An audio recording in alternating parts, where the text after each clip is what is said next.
Hey everyone, it's Wood and Flowers. So today I have a really fun video. I have this unboxing of my newest Oracle deck. I'm honestly like super excited, and I wasn't sure if I was gonna do an unboxing because I wanted to literally like just hole up in my bed like a little gremlin and just do my own little readings and really get to bond with the deck. But it's such a gorgeous deck that I thought it would be like just a shame if I didn't unbox this on camera, show off its artwork, um, and just also just use that as a way to get to know the deck too, and kind of feel like just get to know her. So yeah, it, it's actually a funny story. I've been looking at this deck for literally about a month now, and could not decide between Lucy Cavendish's Wild Wisdom of the Fairy Oracle deck or this one. Um, in the end, I chose this one, and that's mostly because of I have three other fairy decks already. Definitely still going to get that deck eventually, but this one, just the art blew me absolutely away. Out of all of Lucy Cavendish's and the person who did the artist, or excuse me, so the person who did the art was Jasmine Beckett-Griffith, and the person who created the Oracle deck was Lucy Cavendish. And they've both worked together a lot before on like Oracle of the Shapeshifters, the Alice in Wonderland Oracle, Shadows of Light and Darkness, or I don't know if I got that one last one right, but they've worked a lot together. And out of all of their decks together, I think personally that these have the nicest, most cohesive art in it. So, but that's just my personal opinion. That's just like how I'm feeling. This is why I chose to get this deck, because the art is just beautiful. And I've heard a lot of really good things about this deck too. So, yeah, I'm going to read the back. Have this up for you guys to read as well. Prince's quest for true love, princesses dance in enchanted slippers, and girls emerge from the ashes of the fireplace, changed forever by the touch of a fairy grandmother's wand.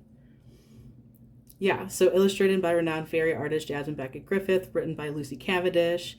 The Faerytale Oracle teams the glory and wonder of the world's most beloved fairy tales with stunningly accurate messages, bringing you an oracle of outstanding depth and beauty. And that's what I want from this. So the box is really sturdy. It's like really nice. I think it's a very nice size for an Oracle deck too. It's not too big. There's a couple of Oracle decks that I have that I threw out the box. Actually, this one in particular, what is this? The Fairy Wisdom Oracle by Amy and Nancy Brown. The box was just so ginormous, like twice the size as this, and I can't like hold my cards in there. It's just too much. But this is perfect. It is like a nice little like slip box, and it comes out really nicely. And then we have the guidebook, which is like a pretty thick guidebook, I'd say. Like this is like almost 170 something pages, like 175 pages. Wow, yeah. And it's just really in depth too, because we go into the beginning and Lucy Cavendish talks about I think she talks about Faerytale, your guide to working with the Faerytale Oracle. So talking about what are fairy tales, who wrote the fairy tales, the value of darkness, is a fairy tale a myth or a legend? So fairy tales, initiation, and mystery. And that's like the reason why I kind of chose this deck, because of kind of like the hero's journey, like of it all, kind of. I just wanted something like that for my readings. I needed something that could address shadow work, but also could answer questions that I need answered. And I think this guy is going going to be it. How to use your Faerytale Oracle cards. And then they also have, of course, like the Celtic Cross, like two, I think, yeah, 2 spreads. 3. Well, they have the Happily Ever After spread. No, they have a lot more. They have like a decent amount of spreads in here. That's pretty cool.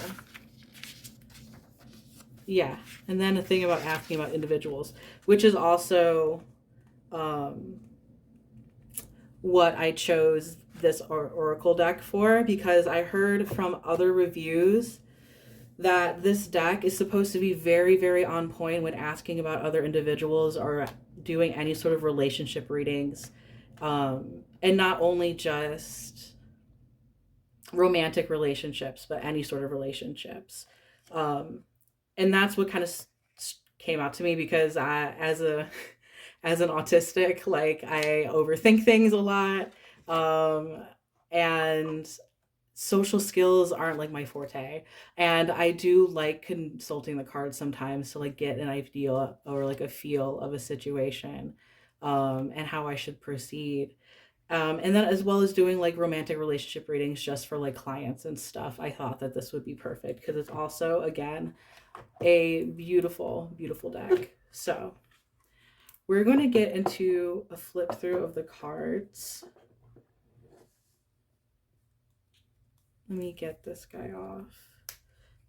This is the card backing.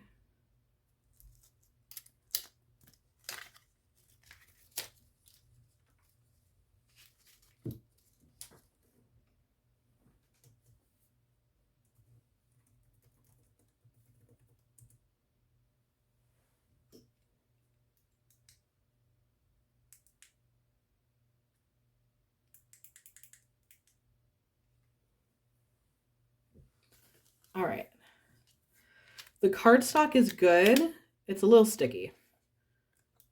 Yeah, it's definitely a little sticky, but cardstock is pretty good. It's like pretty thick. I will say it is glossy. So if you like, yeah, if you hit the light right, you can see they're pretty glossy. Yeah, I'm just trying to get them like all unstuck. They're a little sticky.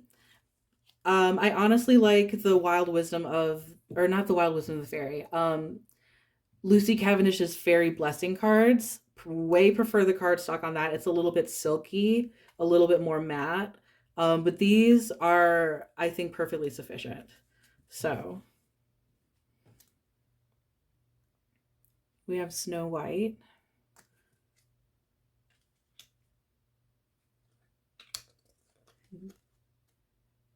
Rapunzel.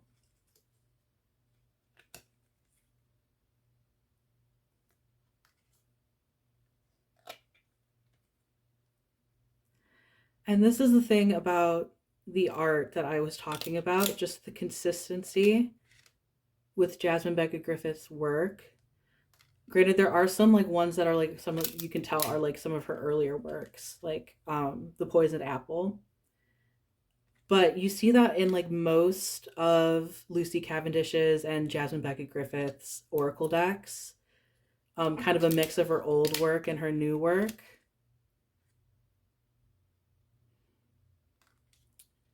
And again, you know, sometimes borders being on, but literally those 2 cards, the Poison Apple and like Puss in Boots with this border, those are the only ones that kind of take it out of it for me, you know, take me out of the fantasy of these cards.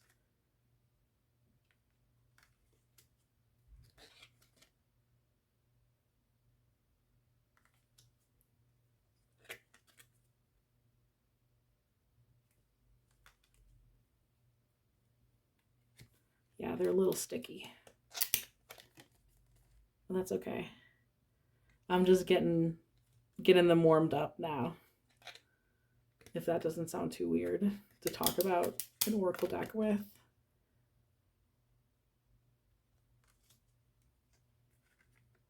Love this Red Riding Hood. Oh, a Goose Girl.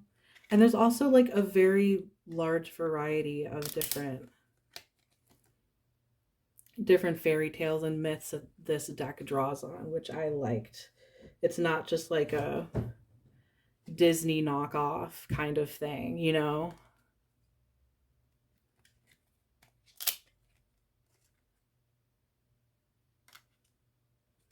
Vasilisa the Brave. There's a perfume called Vasilisa that I really want. And I read her story because of the perfume. And it's very cool. Vasilisa is awesome. And this is, of course, the cover art.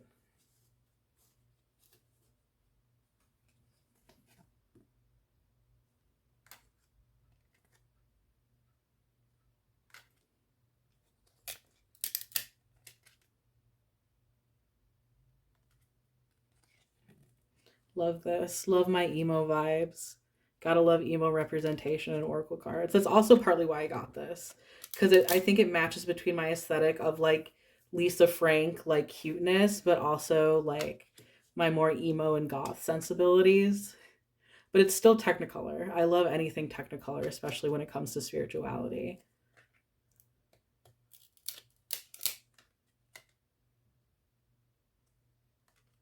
I love this one. The colors are just really gorgeous on that one. Definitely got to look at this when I'm color grading this later. Got to make sure I can like bring that to...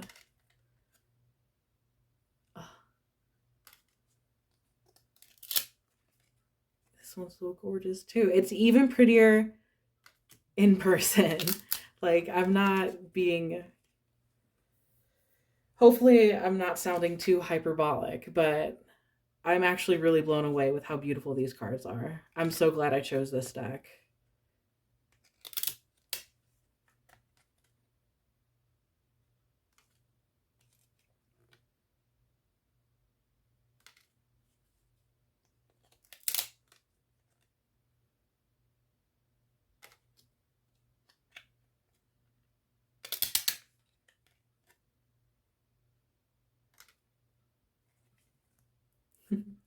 Hopefully the little crunchy, like, peeling of the things is like ASMR to you guys.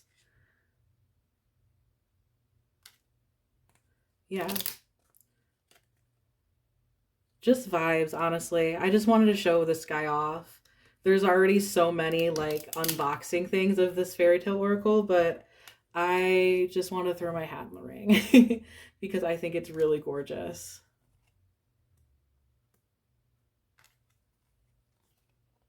Yeah, these are all stuck. I'm coming up on my favorite card. Ooh, sorry. My bad.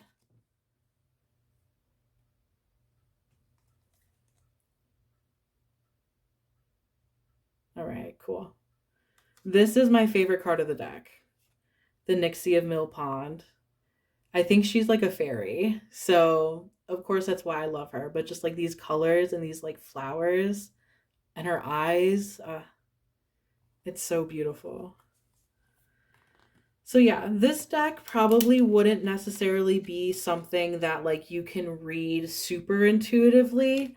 I mean, you do have like, you know, Fairy Ointment, the site, like a little caption for you know, the fairy tale that they're talking about that you can read a little bit more intuitively. But from what I've heard and what I've seen, um you really want to consult the guidebook on this one. Especially if you don't know all of these, you know, fairy tales. Like, they are chosen for a reason, and I believe in Lucy Cavendish's like kind of intuitive powers. Like, the deck that I have from her is very spot on. Like, really recommend her decks. And she has really good guidebooks. Like, she just has really good guidebooks. So I'm a guidebook reader. Like, I don't read them all the way through. I know a lot of people do read them all the way through, but I don't. But yeah, those were all of the cards. I think what we're going to do now is do a little mini reading so you can get a little bit of a taste of the guidebook. And just to see what a reading. Oh, yeah. I'm not the best shuffler in the world, so like take this all with a grain of salt on like how well they shuffle. They're a little stiff. I'm definitely gonna have to break them in. Definitely kind of want to edge them like a pale pink or something. That would be really cute.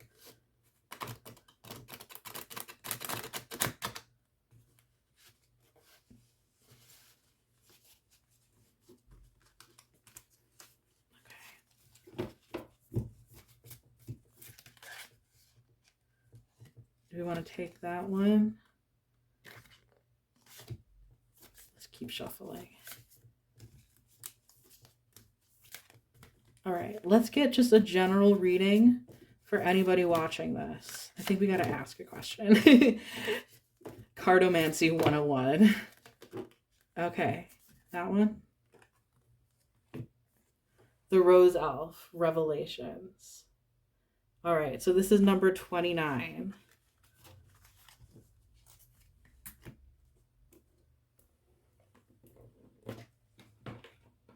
I'm going to consult our oracle.